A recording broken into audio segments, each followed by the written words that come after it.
Hello दोस्तों, स्वागत है आपका मेरे यूट्यूब चैनल पर जहां पर हम बात करते हैं सिर्फ म्यूचुअल फंड के ऊपर। तो आज के इस वीडियो में हम Motilal Oswal S&P 500 index mutual fund के डायरेक्ट ग्रोथ प्लान के ऊपर बात करने वाले हैं। तो ज़्यादा देरी ना करते हुए आइए शुरू करते हैं आज का वीडियो।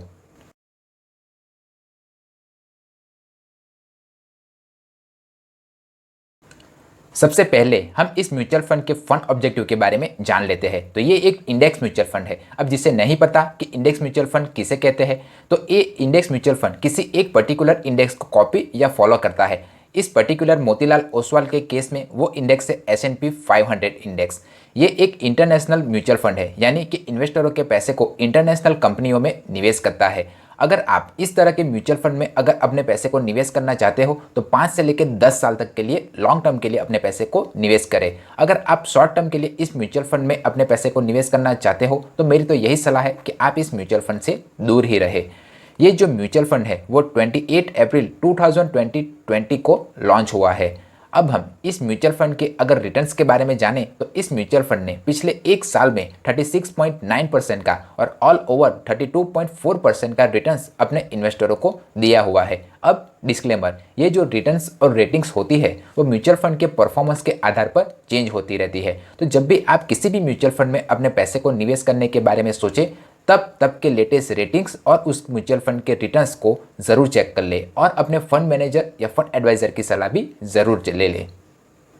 अगर आपको मेरा वीडियो पसंद आ रहा है तो वीडियो को लाइक करें और चैनल को सब्सक्राइब करें। अब हम आगे बढ़ते हैं। अब हम इस म्यूचुअल फंड की कुछ बेसिक डिटेल्स के बारे में बात कर लेते हैं। तो 25 जून 2021 को इस म्यूचुअल फंड की NAV की वैल्यू 14.34 रुपीज़ थी, यानी कि इस म्यूचुअल फंड की एक यूनिट की वैल्यू 14.34 रुपीज़ थी।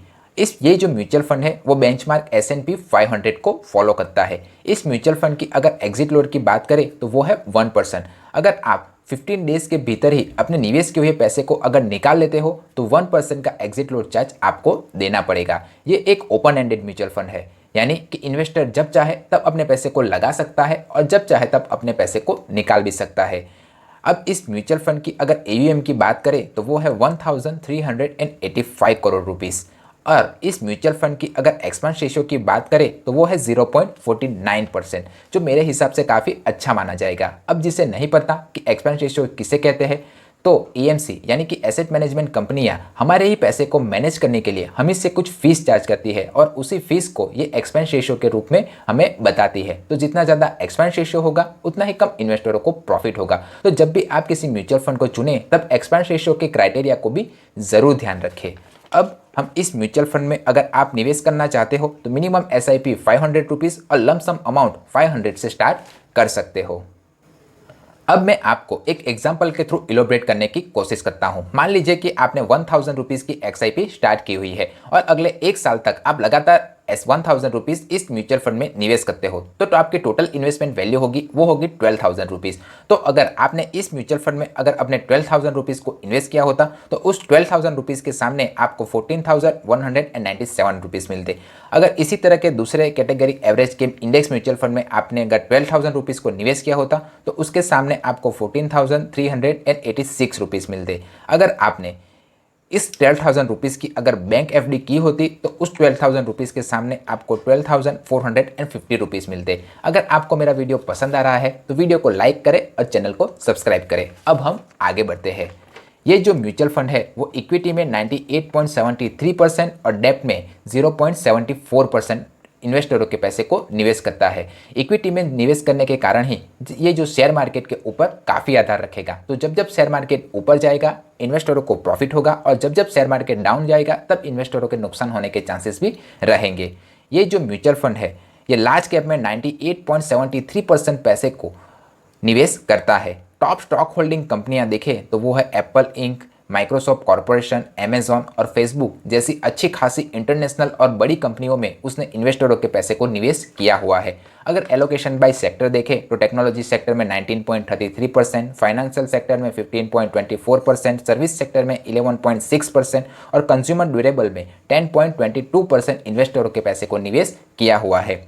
अगर रिस्कोमीटर में आप यहाँ पर देख ही सकते हो कि इस म्यूचुअल फंड में निवेश करने काफ़ी हाई रिस्की है। और वो क्यों? क्योंकि ये 98.73% इन्वेस्टरों के पैसे को इक्विटी यानी कि शेयर मार्केट में निवेश करता है। तो जब जब शेयर मार्केट में अप एंड डाउन होगा तब तब इन्वेस्टरों के पैसे में भी अप एंड डाउन होगा।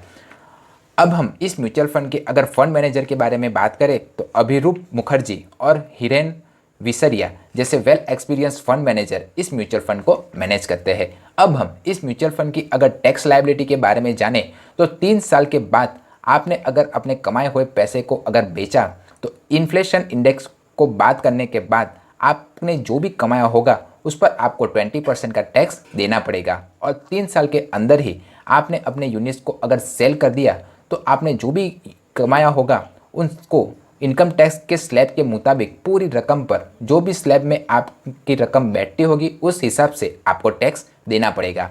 तो इन सभी डिटेल्स को जानने के बाद आप मुझे बताइए कि आप इस तरह के इंडेक्स म्यूचुअल फंड में अपने पैसे को निवेश करना चाहते हो या नहीं, और अगर करना चाहते हो तो क्यों करना चाहते हो। आशा करता हूँ कि आपको मेरा वीडियो पसंद आया होगा। अगर वीडियो पसंद आया है तो वीडियो को लाइक करें और चैनल को सब्सक्राइब करें। मिलते हैं अगले वीडियो में, तब तक के लिए सीखते रहिए, क्योंकि सीखोगे आज तो कमाओगे कल। जय हिंद।